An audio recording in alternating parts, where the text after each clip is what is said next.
Well, since we're on superheroes and all that stuff, let's get into our first topic of in the intro, deep diving into Loki. Now let me shit on this real quick. You have the floor. It was good. I'm just still trying to understand things about it. That's all. All right, yeah. So let's go around. Let's say first if we liked it, and then we can kind of start going around like what questions we still have from it. So Jason, how do you feel about it? I enjoyed it. Just wasn't enough action for me. Like it was a tough watch until like certain episodes. So, Greg, I'm a huge fan of this series, and there wasn't a lot of action.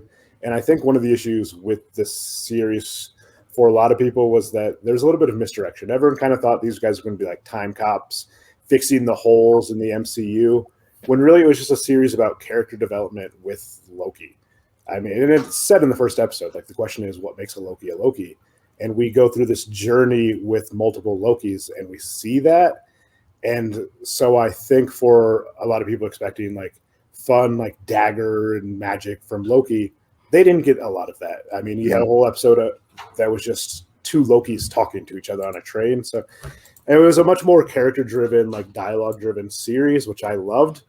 But I don't know that it was marketed quite that well because I don't think they had time to market it. And I'm not sure they knew where it was going until they started it. So, Donald, your take? For me, you guys know how I feel about time travel. So I went in already like negative as ever. But after the series came out, it changed my mind. I enjoyed it.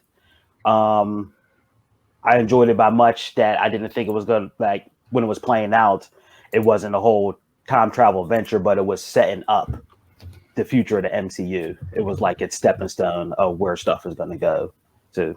And then the final episode just put it on top for me with everything about Kang coming and all the variants and different versions of Kang. So I enjoyed it. From the guy who said I have no interest in Loki to get a text at like 8 o'clock in the morning, like, here, take my money.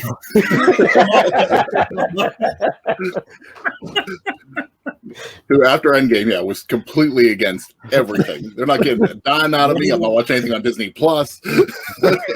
I'm done with Phase 4. But I like how they told the time travel stories with this. Endgame, I still have huge issues with because I don't, because that time travel just came right out of the writer's hand. Like, we're going to do it this way. When the quantum realm was, if it wasn't time travel anything, but then all of a sudden they just threw science into it and voila, we have a portal. Nah, that don't fly with me.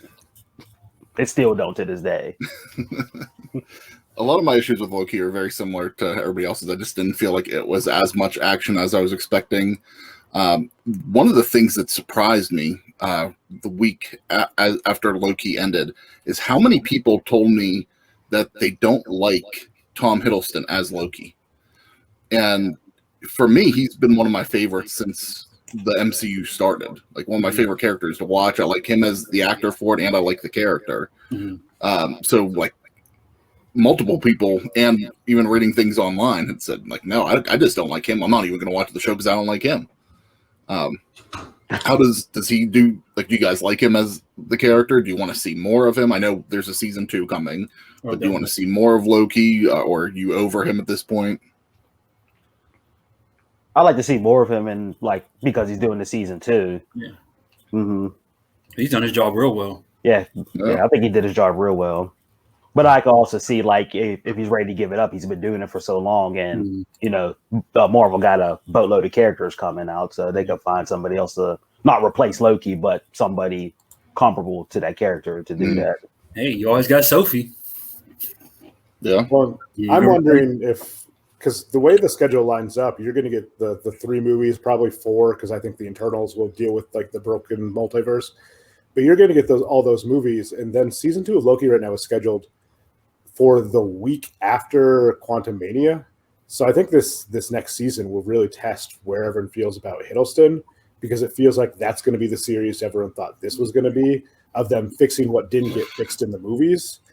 But I think Hiddleston, like, his chemistry with almost everyone he's on the screen with is so, like, sizzles. It just sizzles on screen with everyone.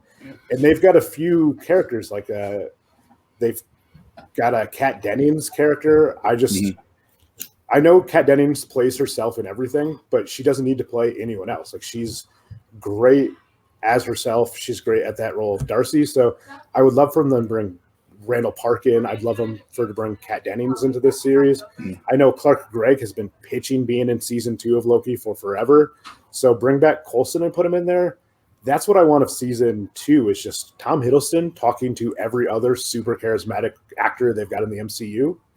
Just give him time. Like, let them cook. Let them sparkle. A little bit more action, but yeah, I love Hiddleston. I think it's great, and it seems like he wants to continue playing this role, and I think he'd love to do it in like a 6-episode season once every few years. So, Now, is he slated for any of the movies at all?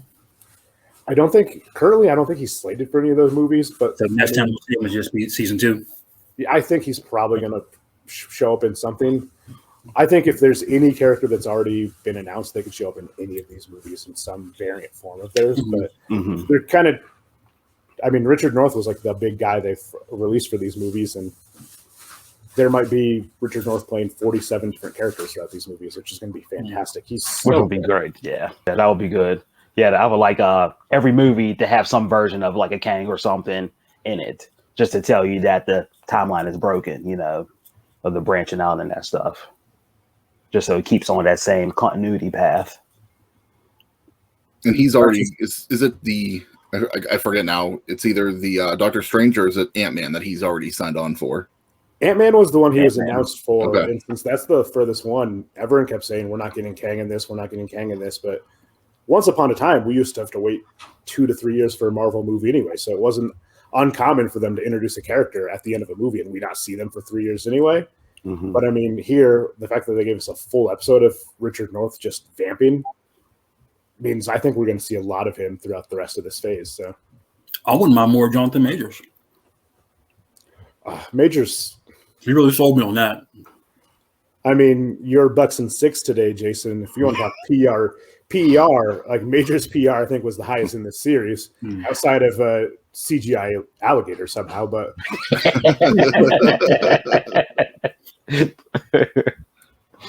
and knowing Disney, they'll probably do a spinoff of that. Oh, they will. They'll do a short, something with like The Simpsons. Yeah, they'll do a short with it. They got to make that march on that. I mean, they really haven't gone for the young children's market, and Alligator Loki is Kid Loki and Alligator Loki like wandering around the void. Like, they didn't pull a Star Wars. Baby Yoda, Baby Yoda, those little furry animals. Oh yeah, all the corgis.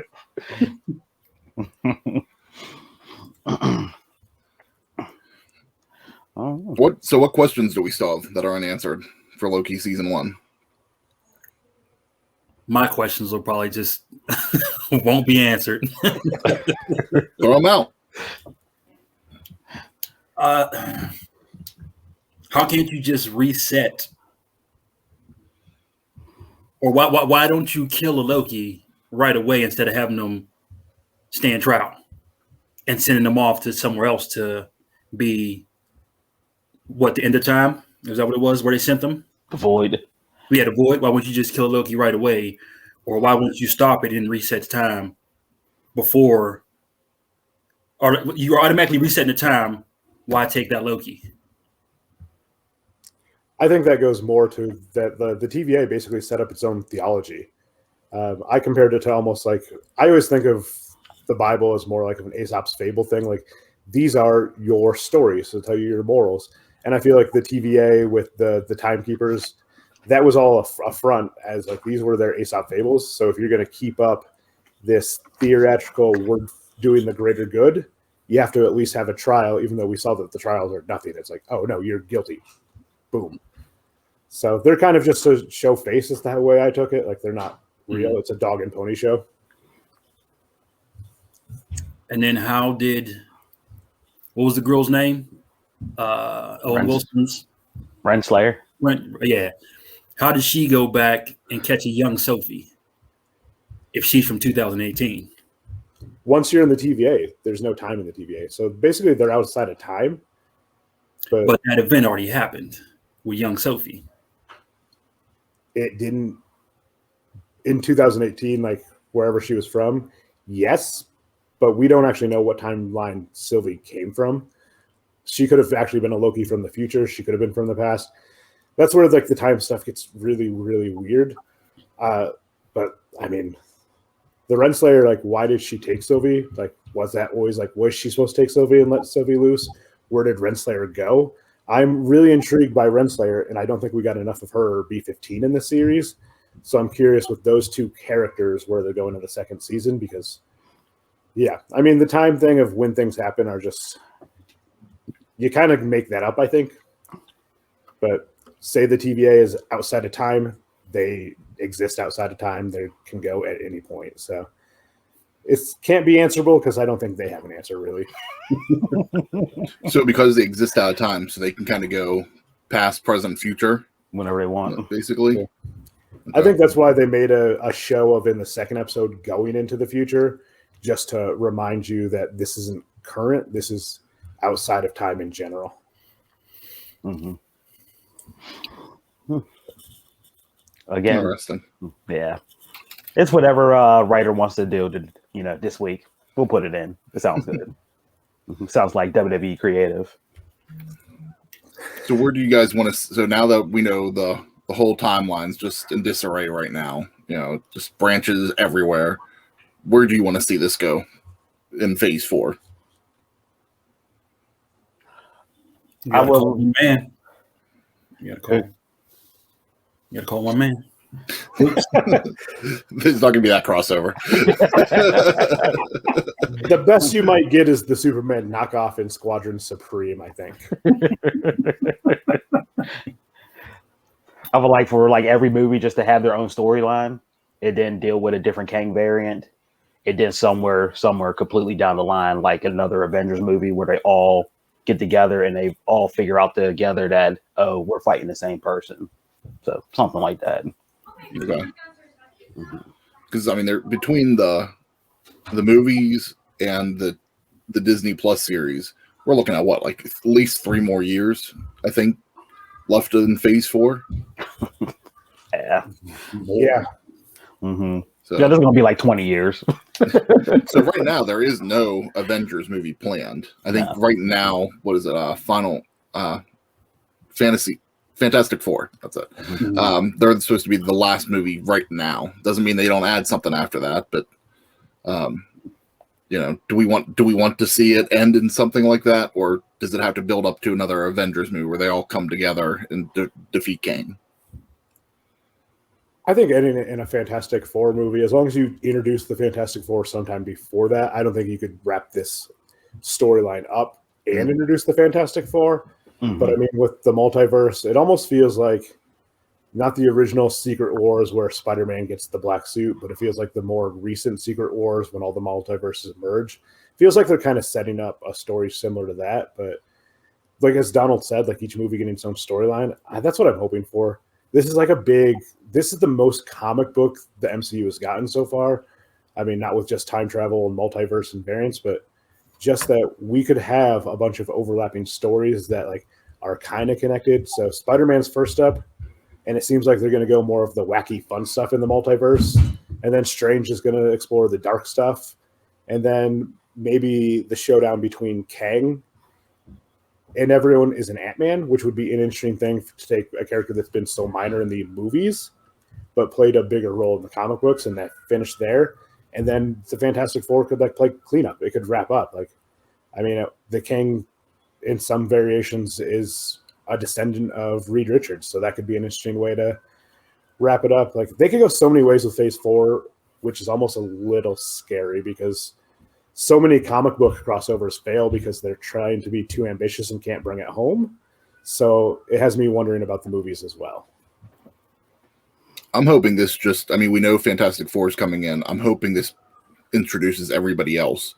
And, this way that whenever the timeline does reset, however they go back into that, kind of like whenever DC did it with Flashpoint, everybody it was like this Earth 1, that Earth 23, on Earth 1. Like, I kind of hope that, so like we get X-Men, we get, all the 20th century stuff that we've been missing out on. Yeah, that'd be an easy way because that's the common thing you hear from people crying. Like, But how do you introduce the X-Men? Where have they been? Well, you merge worlds together. They were on another world, and it's now just one timeline. Lazy booking.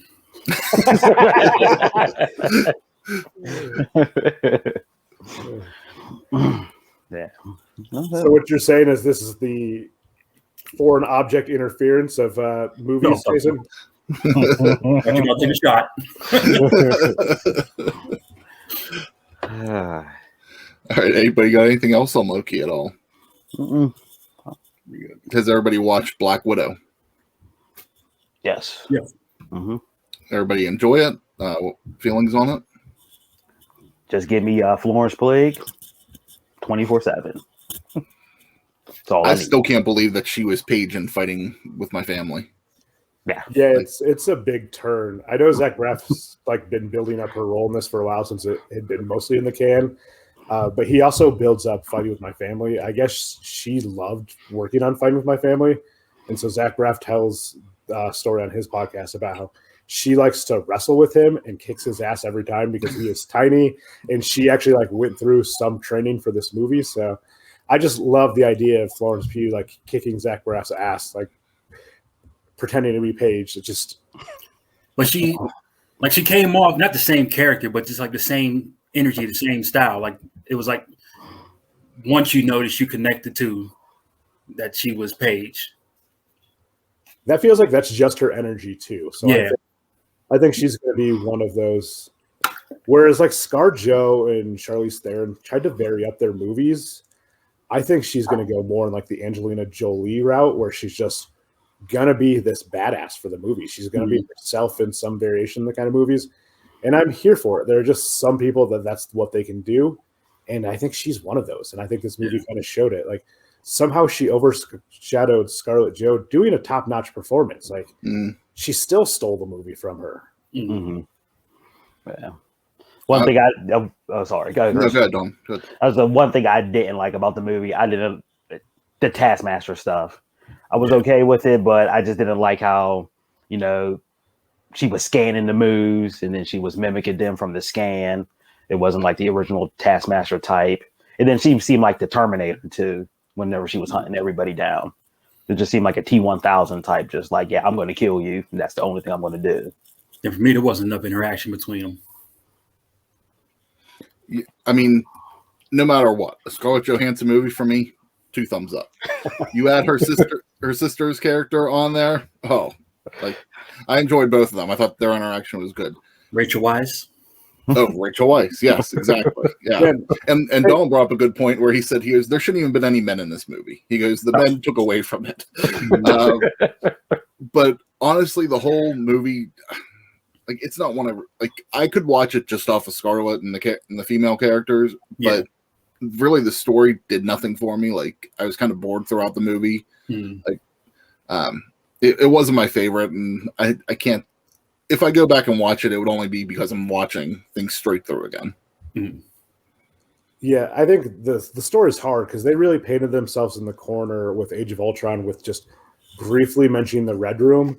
And I mean, I know we've learned what a terrible person Joss Whedon is, but I'd be curious to see what Black Widow stuff was left on the cutting room floor of that movie, because it did feel like that movie was supposed to be a Black Widow backstory that we never got. Yeah. And they just, that kind of forced their hands into here. I know there's a story that Kevin Feige told when he saw, I think it was Terminator 2, and then he got home and he wasn't happy with the movie. So he reenacted the movie with action figures in his backyard, fixing it the way he wanted to do. And I think people forget that even though he's the mastermind behind the MCU, he was answering to corporate guys until recently. So when you hear the complaints about not getting a Scarlett Jo movie or a Black Widow movie until so late, he wanted to do this like so long ago, and he was told it wouldn't sell. So I think he kind of just pigeonholed what he wanted the movie to be into a time frame it shouldn't have been in. But that's you guys know better than anyone being a huge wrestling fans, but fandom can be so toxic. And all I heard after this movie was, oh, it was way too late to give Black Widow her solo movie, and it needed Jeremy Renner. And I'm like, those 2 points are the exact opposite.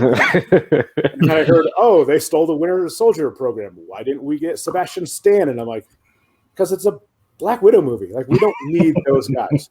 If you want to give me an adventure of Hawkeye and Black Widow, I'm here for that. But that wasn't this movie. And it's just so weird how fandom can contradict themselves in a sentence because they think they know better. Just watch, just enjoy. I actually thought it was the perfect time for the movie, especially with her character ending in Endgame. Why not keep her around, for this? So if they want to do another movie down the road, I didn't need Jeremy Renner. I don't need Hawkeye at all. But the one thing that I was a little disappointed in, because everybody kept saying that this is the movie we're going to get the Budapest story. And I just was just like, I was kind of let down on it. Because, I mean, the way she always talks about it with him, I thought there was going to be an interaction with him in this movie, like whenever they covered Budapest. But yeah, we just kind of get a flashback in his voice, and I don't mind that, but especially when the daughter becomes such an integral part of the movie later, I kind of would have liked a little bit more of her following the daughter. Because we know, like, this is supposed to be that last despicable act she commits before she can go to the side of the right, which is Hydra at the time, not S.H.I.E.L.D. So not really the side of the right. So I would have, if she's watching her for days to make sure she's going to meet with her father, I could have used 10 minutes of just her having to follow this girl around before she blows her up. Yeah. Like, really sell why this was integral to their friendship, their partnership, and why it still is haunting Natasha to that day. That would be, I think I would have rather taken that than how long that final fight scene with the spaceship or space station exploding, like cut that down. It was nonsense. Yeah. It didn't look that great. Like the fight scenes falling didn't make too much sense. So give me more of that cerebral stuff. Like that was what this movie was supposed to be, was women overcoming their mental and physical abuse to become better. So show us that. Yeah. And then they kind of, even like whenever they talk about Budapest, they kind of laugh it off sometimes, like in the movies. It's just like that really, now looking back at it, it's like, that's not a moment to laugh off, but yeah. And maybe if you're going to include Jeremy Renner, like show that was how they coped with having to do what they were doing, was they made jokes. Then it makes sense that later they're laughing it off because that's the only way they got through that time. Playing tic-tac-toe and trying to be lighthearted about it. And we didn't get that, but I also still didn't need Jeremy Renner. He's getting his own series. I'm here for his series, but I didn't need him in this movie. I agree. Yep. 100%. Now, would you guys be in for, because I heard one of the rumors that why they didn't give a big send-off in just that one moment of Florence Pugh at the grave was because they want Scarlett Jo to do one-off movies with Black Widow in the future. Would you guys be into that? I thought she was done. She said she's done. This is the final arc, but I have read that Feige wants her to do these standalone Black Widow films. I think he loves the character. So again, any Scarlet, anytime Scarlet's on my screen, I'm in.